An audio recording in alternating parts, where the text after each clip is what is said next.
Eu gostaria de falar com vocês hoje sobre as decisões que salvam, né? E eu queria começar com uma frase que não é nenhuma novidade, não. Ela já nos acompanha há muitos anos. Essa frase tem quase 2.500 anos, que é o seguinte: terá perdido o homem que fizer qualquer troca com a sua saúde. Se qualquer coisa que você trocar e o seu pagamento for a sua própria saúde, você perdeu nessa troca.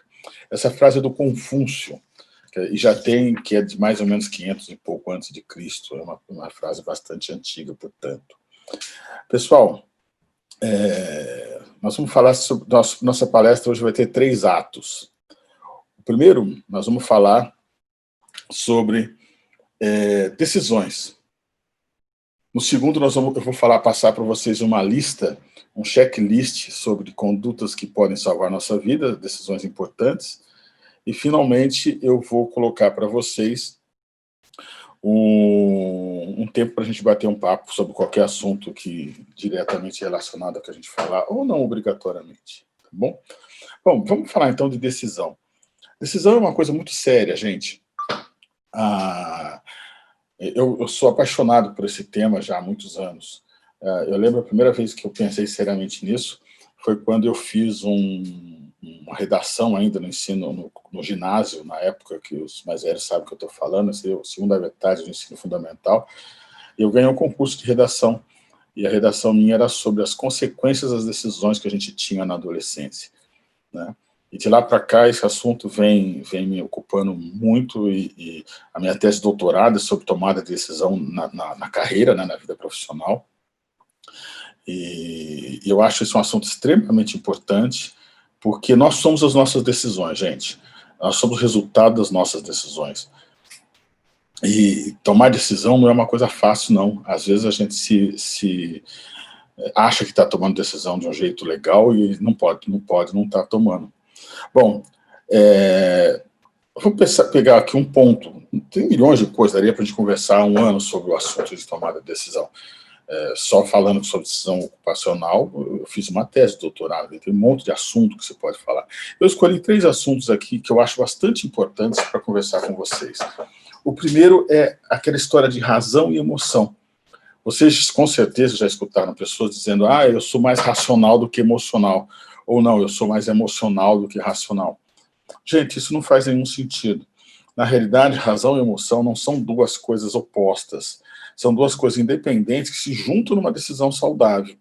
Então, por exemplo, você pode ser uma pessoa mais ou menos desenvolvida emocionalmente. E você pode ser uma pessoa mais ou menos desenvolvida racionalmente. Quer dizer, o melhor dos mundos, você ser uma pessoa bem desenvolvida emocionalmente e uma pessoa bem desenvolvida racionalmente. E o resultado é fantástico, né? Você imagina que suas decisões vão ser decisões maduras sob o ponto de vista emocional, energizadas pelas suas emoções e lógicas e racionais. Isso vai ser muito bom. Mas isso pode não acontecer, pode ser exatamente o oposto. As pessoas terem decisões imaturas, emocionalmente falando, e inadequadas, racionalmente falando. Isso é uma sandice total, né? Isso realmente é o pior dos mundos. Mas existem as 2 possibilidades intermediárias. Eu estou imaginando aqui um quadro, né, onde eu coloco emoção e razão. Então, quando eu falo de emoção e razão positivas, fantástico. Emoção e razão negativas, muito ruim. Mas quando eu falo de emoção positiva e razão negativa, também é uma coisa muito complicada, né? Quer dizer, você está mobilizada por um monte de energia, você está muito... As suas emoções são muito boas, das melhores possíveis, mas você faz uma atitude racionalmente errada. Quer um exemplo disso? É o ciúme.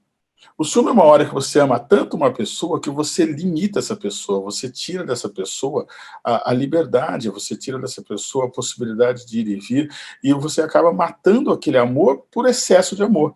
Os gregos antigos chamavam isso de amartia, né? Que era o erro trágico, o erro onde o protagonista, por muito querer, acabava perdendo aquilo que ele queria.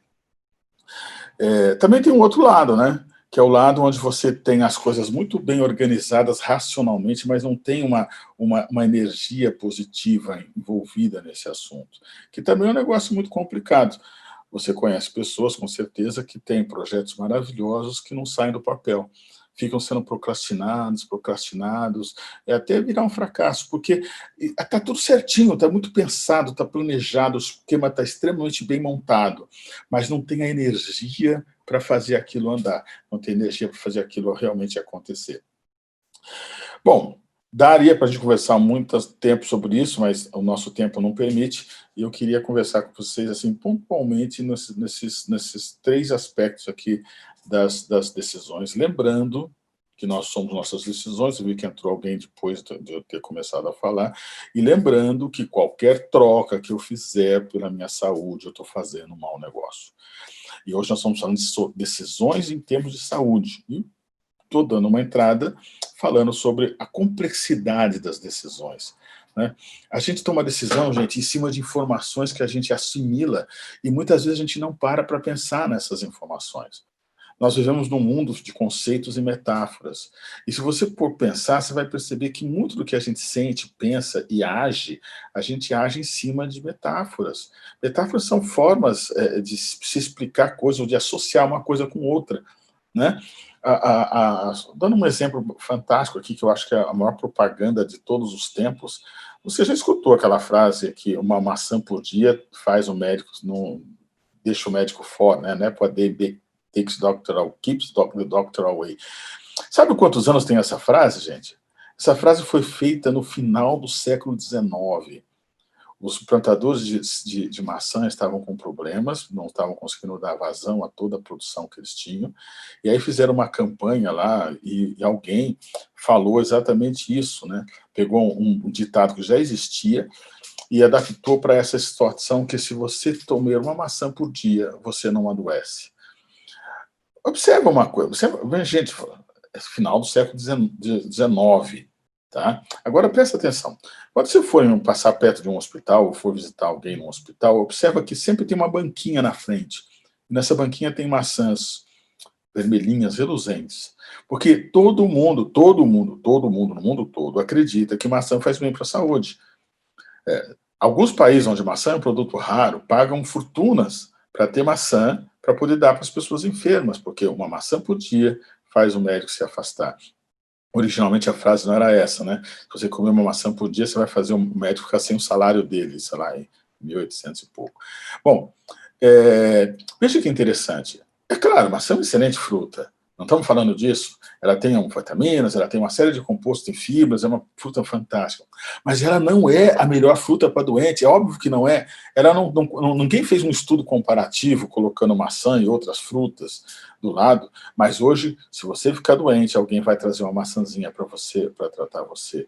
Nós estamos falando de mais que um século essa propaganda está funcionando. A gente pensa em cima daquilo que nos ensinam a pensar. Vamos pensar, por exemplo, em automóvel. Você reparou que tem automóvel que é para mulheres, tem automóvel que é para homens, tem automóvel que é para personalidades arrojadas, tem automóvel que não. Isso não é natural, isso não aconteceu por acaso, isso foi programado propositadamente por equipes extremamente eficazes, inteligentes, e conhecem tudo de neurociência.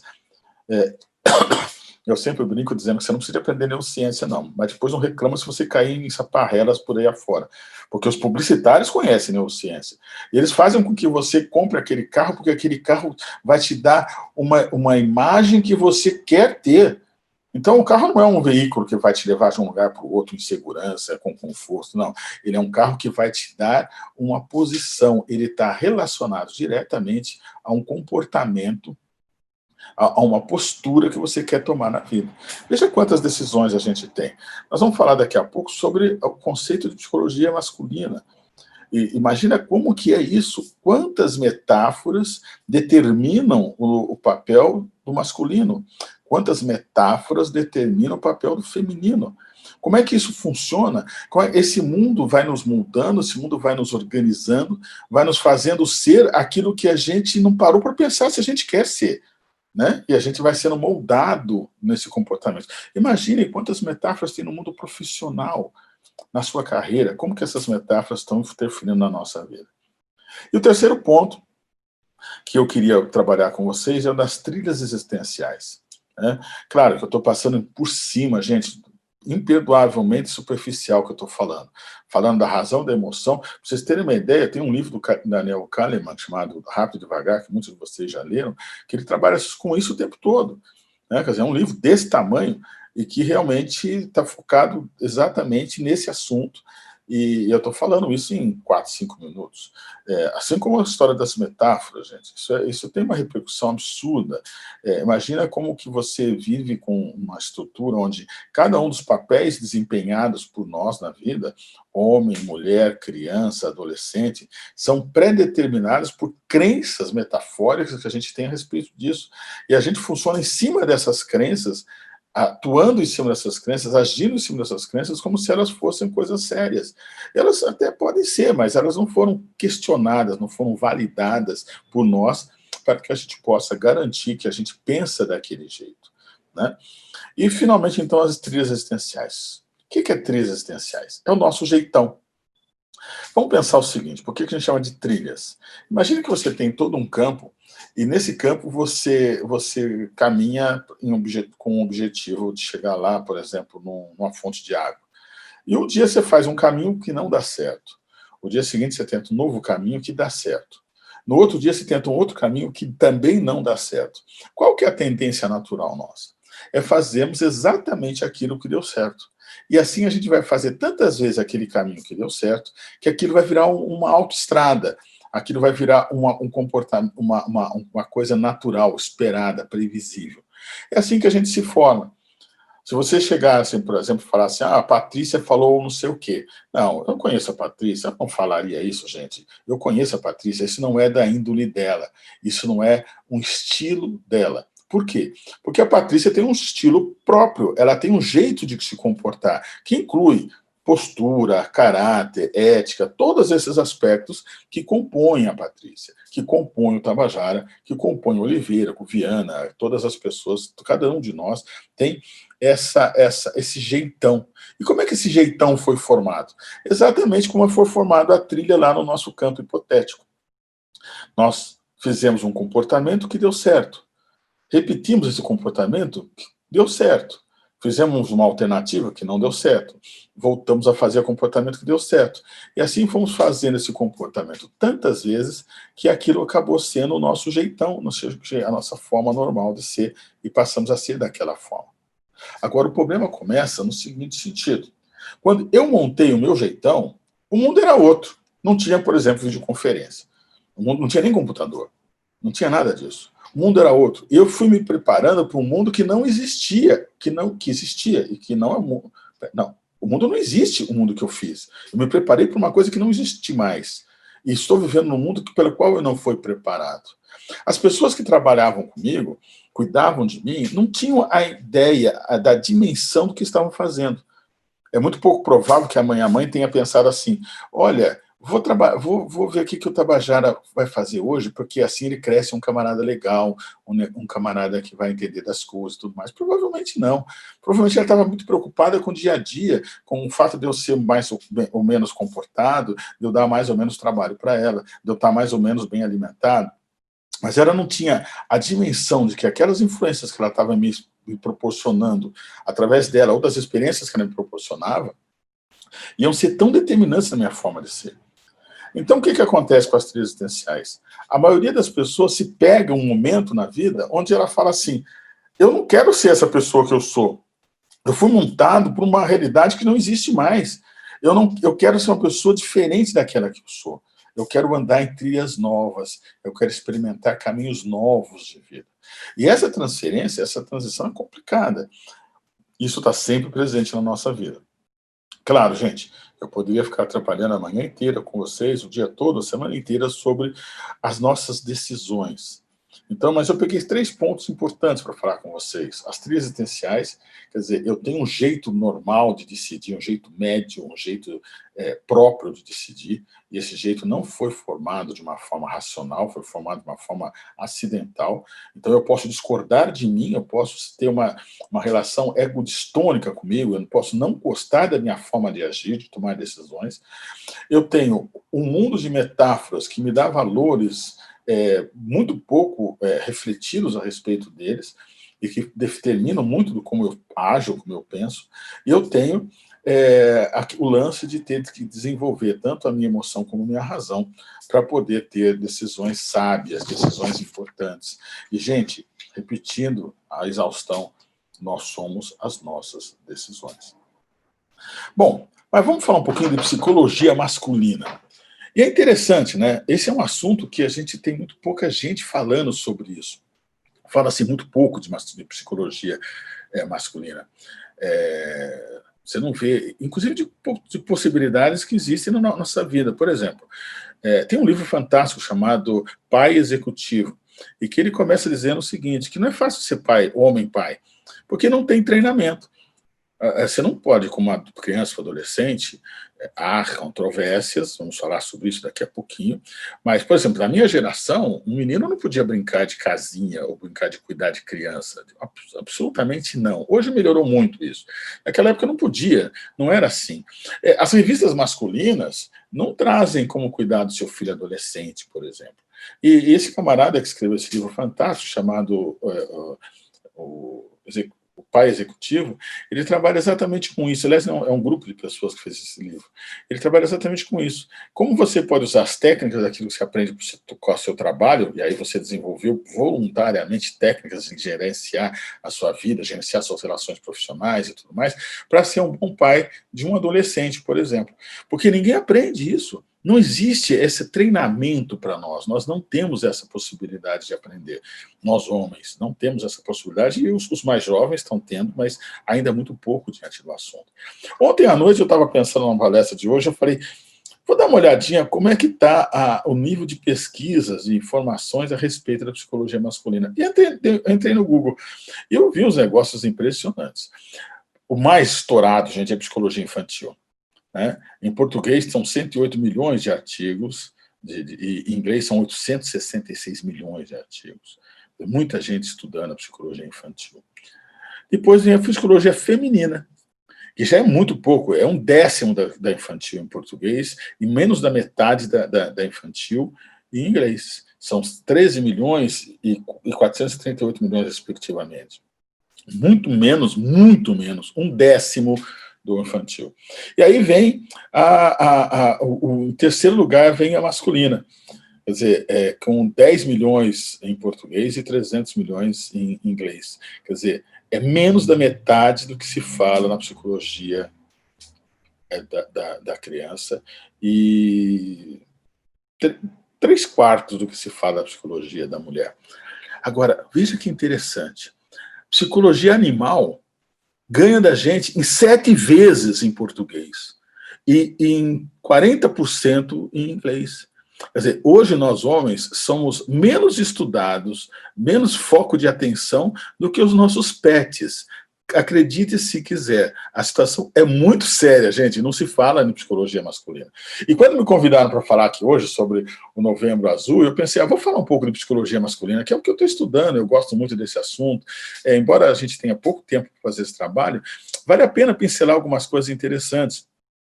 E aí começa a pensar o seguinte, como é que eu definiria homens, né? Eu acho que dentro dessa realidade, também isso serve para as mulheres, mas existem tantas definições quanto forem os homens que forem sendo definidos. Nenhum de nós é igual ao outro, cada um de nós é próprio, cada um de nós tem uma forma de lidar com a masculinidade de um jeito diferente, né? E eu até gostaria de convidá-los a pensar um pouco sobre isso, convidá-los e convidá-las, né? Porque a gente interage. Então, o que é o ideal? Como é que é a forma que você vê a questão de gênero e depois como é que você se vê nessa questão de gênero? Né? Quer dizer, como é que está o que você acha que é e o que você é? Como é que está essa relação?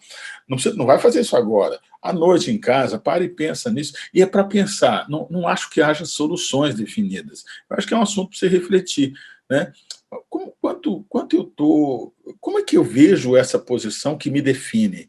Né? Como é que eu estou... Qual a harmonia que eu tenho com essa posição que me define? Né? Ok. Bom, como é que esses modelos foram formados, né? Lembra que eu falei da razão e emoção, falei das metáforas, né? Como que funciona isso, essas metáforas, né? Então, vamos dividir assim em três grupos. Os mais 60 mais, que é o meu grupo, como é que nós entendemos a constituição da personalidade de um homem na nossa época? Como é que a gente foi aprender? Como a gente desenvolveu isso? Como é que a gente lidou com os conflitos que existiam nessa área? Vamos pensar nas pessoas de 40 anos hoje, né? 40 mais ou menos, 10 ou 15 anos. Como é que foi a vida deles? Já foi bem diferente da nossa vida, foi muito diferente. E como é que é o garoto, o jovem de 20 anos hoje, ou o garoto de 8 anos? Como é que está se formando esse aspecto tão importante da vida dele, que é como que ele se vê como homem? Né? Isso é muito sério, gente, porque na nossa metáfora, o homem, por exemplo, é um cara que é um cara insensível, é um cara que não tem que ter medo, que tem que ter coragem, ele tem que ser o homem que seja mais sensível, ou menos, o mais medroso, ele não é bem visto. Né? E a gente tem que ter coragem. E é claro, eu não estou falando que não é para ter coragem. Aliás, esse é um outro assunto. Né? O que é coragem? Coragem é você se estatelar aí porque você não parou para pensar nos riscos. Quer dizer, coragem também inclui análise de riscos, é óbvio que inclui. Mas olha que interessante, nós criamos imagens de poder, e talvez por isso que a gente tem um problema tão sério com a saúde masculina. Gente, de cada 10 pacientes hoje que procuram o meu consultório, 2 são homens. E é muito curioso, porque esses homens chegam normalmente encaminhados por um clínico, e eles chegam naquela situação assim, né, bem arrumadinhos, bonitinhos, né, assim, ótimos, e falam: bom, doutor, eu vim aqui porque eu estou com uma taquicardia, o doutor falou que pode ser emocional, sabe, o trabalho está pesado, é uma coisa assim, papá. E aí eu pergunto para ele: como é que está a vida fora disso? Ah, doutor, está tudo bom. Mentira. E aí, quando você começa a conversar com ele, você vê que a vida amorosa dele está uma porcaria, que a vida familiar dele está uma porcaria, que ele está sendo desautorizado em todos os espaços, e que o único lugar razoavelmente bom que ele tem na vida é exatamente aquele que ele está achando que é a causa dos problemas dele, que é ele no ambiente de trabalho, onde ele tem uma posição clara, tem um papel definido, desenvolve uma atividade previsível. Fora disso, ele administra muito mal a vida dele. Mas as pessoas não assumem isso, porque o homem, na nossa metáfora, o homem é uma pessoa forte, uma pessoa corajosa, uma pessoa que sabe o que quer. E aí, e falando disso, já vou entrar, então, na segunda parte, no segundo ato da minha apresentação para vocês hoje, que é falar um pouco sobre uma checklist de saúde. Né? Lembra que foi decisões que salvam? E a primeira é essa. Nós temos que aceitar nossa fragilidade, gente. Aliás, só os fortes aceitam a fragilidade. Quer dizer, para pensar uma coisa. Nós, e principalmente o Brasil, nós somos o país que tem a maior delta-tempo, o maior gap de tempo entre o início do enfate e a busca do socorro. Quer dizer, nós sentimos assim, eu estou com uma dorzinha esquisita, que deve ser mau jeito, dormir mal. Nossa, mas a dor continua. Eu acho que eu comi uma coisa que não me fez bem. Não, mas a dor continua e está queimando meu braço aqui. Dormi errado, dormi torto, não é possível. Até a hora que você fala: capaz, você está com infarto, você vai no hospital. O Brasil é um dos países que mais tem esse delta tempo, esse gap de tempo entre o primeiro sintoma e chegar no hospital. Quer dizer, a hora que você chega no hospital, o médico fala: desde quando você está sentindo isso? Fala: já faz 18 horas. É absurdo, né? Muitas vezes é 4 vezes maior esse tempo que das mulheres. As mulheres sentem uma coisa esquisita, elas procuram ajuda com muito mais facilidade, porque nós não estamos treinados a identificar as nossas fragilidades. E olha, vai ficar pior que eu vou falar para vocês agora. Sabe qual a relação que tem entre a busca do socorro e a formação acadêmica sua? É invertida. Quanto mais culta é a pessoa, quanto mais culto é o homem, mais ele demora para buscar ajuda. Gente, é sério isso. E olha, uma coisa contra a minha classe. Sabe qual das profissões que demora mais para procurar ajuda? Estou falando só de fato no miocárdio, que é a pesquisa que eu li. Os médicos. Gente, mas isso é óbvio, o cara sabe da doença, ele conhece o processo, mas aquela metáfora, aquela crença, aquele valor de que não, comigo não vai acontecer nada, Eu sou forte, eu tenho coragem, eu não tenho fraqueza. Faz com que muita gente morra, gente. Nós estamos falando esse mês de fazer um exame de próstata. Gente, quem tem próstata corre um risco danado de ter câncer de próstata, é um dos cânceres mais incidentes na nossa especialidade. Ah, mas não vai acontecer comigo, não, eu estou tranquilo. Não estou falando para vocês da Padtech, gente. Vocês são uma ilha de excelência. Vocês têm um sistema de saúde fantástico, vocês têm todo um protocolo de saúde que cuida de tudo isso. Mas nós não somos ilhas de excelência todo o país. Quantos homens que estão convivendo com você, às vezes da sua família, que passaram a vida inteira sem fazer um exame desse e que morrem precocemente por uma causa que poderiam tranquilamente ter evitado com um simples exame, e com exame de sangue, um exame físico, que alguns dizem que é muito desconfortável, mas é extremamente a relação custo-benefício é extremamente favorável, gente. Você vai evitar um dos cânceres mais perigosos. É como o câncer de mama na mulher, né? Você vai visitar uma das principais causas de morte e sofrimento com um exame simples de execução. Bom, outra coisa. Então, eu fiz aqui uma listinha. Eu vou me acelerar aqui, senão a gente não vai ter muito tempo para a gente bater papo. Mas, olha, a lista começa com aceite, né? Aceite sua fragilidade, a sua intuição e a sua sensibilidade. Gente, a gente perde muito isso com a nossa própria educação. Todos nós temos uma intuição fantástica. Quem quiser ler mais sobre isso, pega aquele livro que eu citei, ele fala isso muito legal. Nós temos uma grande intuição, que é a nossa parte emocional, a solução emocional. A gente olha e vê, mas a gente foi treinado a não ver. E sabe quem contribui com isso? A nossa mãe. Lembra quando aquela tia que você não gostava visitava você? Você não gostava dela, ela também não gostava de você. Você lembrava muito do seu pai e ela não gostava de você porque ela não gostava do seu pai. Aliás, ela gostava do seu pai, mas seu pai escolheu a irmã dela e não ela. Então, ela era uma tia chata, você não gostava, era uma bruxa, você não gostava dela. Mas ela fingia, dava aquele sorrisinho artificial, mas você, sensível que era, sabia que aquilo era falso e não ia querer beijá-la. Mas sua mãe falava, vai lá beijar a titia gosta de você, beija a titia. E você foi apagando a sua sensibilidade e trocando aquilo por sentimentos, por um comportamento social aceitável. Aquela professora que odiava os alunos, você não podia brigar com ela, você tinha que suportá-la. E não tinha ninguém discriminando isso para você, ninguém dizendo para você, não, eu entendo que você não gosta dela porque ela é uma má professora, mas você tem que suportar isso. Você tem uma opinião pessoal, expresse outra coisa. Seja falso, porque você precisa ser falso. Não, diziam o contrário. A professora é tão boazinha, você tem que gostar dela. Então, nós fomos apagando a nossa percepção e colocando no lugar dela um comportamento social adequado, o que faz com que muitos adultos tenham matado a sua percepção a ponto de não perceber coisas absurdamente claras, né? E que você simplesmente não vê porque a sua intuição já não funciona mais. E aceitar a sua sensibilidade. A nossa sensibilidade é que tem que ser cuidada com carinho para que ela seja cada vez mais eficaz. Assim como temos que cuidar dos nossos amigos, do ambiente externo e do ambiente interno, né? Às vezes a gente não cuida do nosso ambiente interno, isso não é bom, e também do nosso ambiente externo, que faz toda a diferença. Agora que nós estamos trabalhando em home office, é muito importante que você cuide do seu espaço externo para que ele seja o mais confortável e motivador possível. Não pode ser de qualquer jeito, porque isso não funciona bacana, isso não é legal. Bom, controle ou verifique, esse é o terceiro item. Pressão arterial, glicemia, triglicérides, colesterol, peso, vacinas. Isso é muito importante. Hoje nós temos uma série de vacinas que podem nos proteger de doenças como hepatite, como a meningite, ou como outras doenças muito sérias. O quarto ponto, esqueça, apague, pare com o cigarro, esqueça o passado. Gente, é impressionante como tantas pessoas sofrem por causa de histórias de vida. E, aliás, existe até linhas terapêuticas que trabalham muito em cima de história de vida. É importante, é claro, a nossa história nos define onde estamos e como é que nós chegamos até aqui.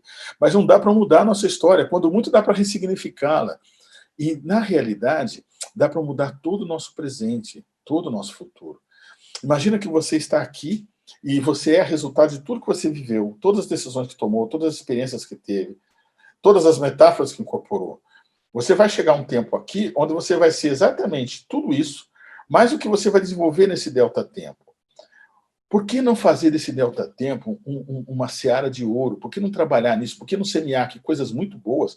Para que quando você chegar aqui, você seja diferente do que você seria se você não fizesse esse processo, né? É fundamental, gente, esquece o passado, esquece a idade. É impressionante, eu estou cansado de ver pessoas que ainda não têm idade para fazer isso, já passou da idade de fazer isso. Gente, o mundo mudou, a gente pode fazer qualquer coisa em qualquer época da vida. Vamos tentar esquecer esse aspecto, parar de pensar nesse assunto e ver da nossa possibilidade, né? Ontem eu conversei com uma senhora que perdeu um emprego agora na pandemia, e uma executiva, e ela fala assim para mim, mas quem vai me contratar nessa idade? Quer dizer, ela está focada na idade, ela não está focada na competência que ela tem, no que. Eu fico imaginando que quando ela for fazer uma entrevista, ela já vai com uma autoestima desse tamanho, porque ela já passou da idade ideal. Gente, a competência que ela desenvolveu na vida não conta, né? Outra coisa muito interessante é a seguinte, para de reclamar, gente. Não sei se você sabe, mas os beneditinos, eles têm uma cartilha de comportamento, e tem um item lá que é para de resmungar. Não resmunga, para de reclamar. A reclamar não leva a nada. Para de reclamar e toca a tua vida. Quantas pessoas eu vejo todo dia reclamando, porque essa pandemia... Gente, vamos viver, essa é a nossa realidade, vamos fazer o melhor possível com isso, né? Quinto item, faça avaliações médicas periódicas, inclusive essa do mês de novembro, agora, para você fazer em novembro, mas tem que ser feito, tá? E cuidado com movimentos, com procedimentos desnecessários. Então, olha, eu estou falando para vocês, acreditem no médico, vai fazer o exame, isso é muito importante. Mas também estou dizendo para vocês, não acreditem em tudo que o médico fala. Se você não puder entender, não faça. Hoje a gente tem visto muitos procedimentos que são invasivos e desnecessários, que não são lógicos. Então, para pensar. O médico não é o dono da sua saúde, ele é o consultor da sua saúde. Então, você chega para ele e fala, olha, eu estou com tal problema aqui, o que você acha? Eu acho isso. Eu acho que nós temos que operar a sua coluna. Ah, tá legal.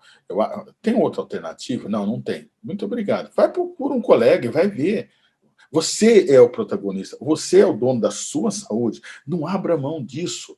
Se você não puder entender, não faça, porque não é possível que você não possa entender um processo. O cara, não, se ele falar em linguagem científica, você não vai entender, aliás, mas ele pode falar, tudo que é falável numa linguagem científica, também pode ser falado de um jeito tranquilo, e ele vai te entender, e você vai entender. E aí, se aquilo fizer sentido para você, protagonisticamente, você vai assumir esse papel. Tá? Sexto ponto, promova o seu bom humor, né? É fundamental que você tenha um bom humor cultivado. Tenha hábitos saudáveis. E aqui entra um monte de coisa, alimentação, sono, hidratação e um monte de coisa. Reduza sal, açúcar, farináceos, produtos ultraprocessados e álcool. Eu botei uma atenção especial no álcool, gente. Álcool é um grande companheiro para a felicidade. Você tem que festejar com bebida. É complicado você festejar com Coca-Cola, não faz sentido. Álcool é um grande amigo na felicidade e é o pior inimigo na infelicidade. Se você tiver razão para festejar, use álcool moderadamente. Se você tiver razão para lamentar, não use álcool, absolutamente nada de álcool. O álcool, junto com a depressão, junto com a tristeza, ele é um agravador importante dos sintomas e da sua situação. E, finalmente, já falei disso algumas vezes, mantenha o seu protagonismo. Você é o dono da sua vida. Meu amigo, você é o dono da sua vida. Minha amiga, você é a dona da sua vida. A pessoa mais importante para você é você mesma. É você mesmo. Então, vamos cuidar da nossa vida da melhor forma que a gente puder, no sentido de que essa é a minha vida. Eu vou usar todos os recursos, eu vou fazer os exames periódicos, eu vou fazer tudo o que eu preciso fazer, eu vou manter um humor legal, eu vou manter meu ambiente interno bacana, meu ambiente externo legal, para que eu possa dar à minha vida a melhor versão que eu puder dar dela. Porque a gente é a nossa vida, e a nossa vida são as nossas decisões. Bom, vamos partir para as perguntas.